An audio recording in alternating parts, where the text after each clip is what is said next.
They say that there are greeting cards for every occasion. Birthdays, funerals, bat mitzvahs.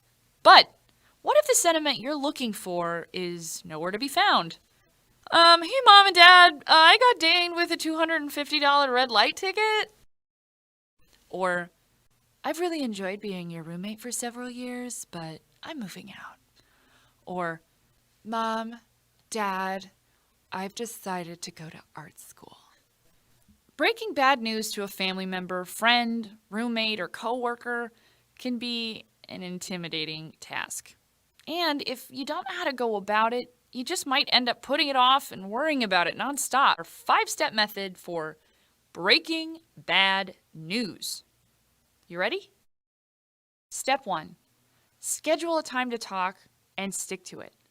If you can, try to schedule the conversation for a time when the other person will have relatively low stress levels. For example, if you're telling your mom that you got a speeding ticket, don't talk to her right when she gets home from work or right before she goes to bed.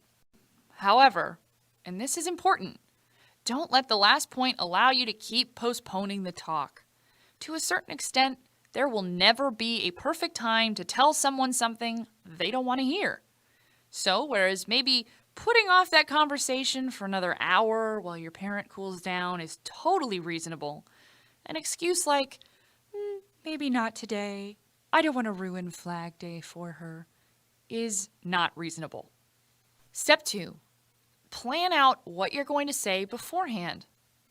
Identify in advance what you want to get out of the conversation. Try writing this down on your worksheet.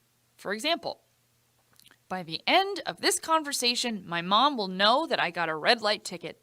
I'll have told her that I'm sorry and that I'll pay for the ticket, and I promise to be more careful in the future. Step 3. Assess the situation for yourself. We're not trying to get you out of getting grounded or not dealing with your problems. If the news that you have is bad simply because your parents don't want to hear it, like you're going to art school, that's one thing. If you're telling your parents that you got a ticket, that's another thing. Sometimes bad news is the result of making a mistake. Other times, bad news is the result of making a change. Before you have this conversation, sit and write down what this experience has meant to you personally. If you've decided to go to art school and your parents aren't going to be happy about it, you should feel good about the decision that you're making, but know why you're making it. And if you ran a red light, well, we know why you ran a red light. You weren't being careful. It's important to be able to express why you made the decision that you made. You always need to plan for the possibility of the other person asking you, why? Step 4. Just do it.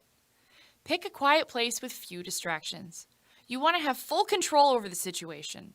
No phones ringing, no people getting involved. You've already written down your objectives and explored why you made the decision you did, so let her rip. Say what you have to say in a straightforward and honest manner. Get to your point in the most sensitive and expedient way possible.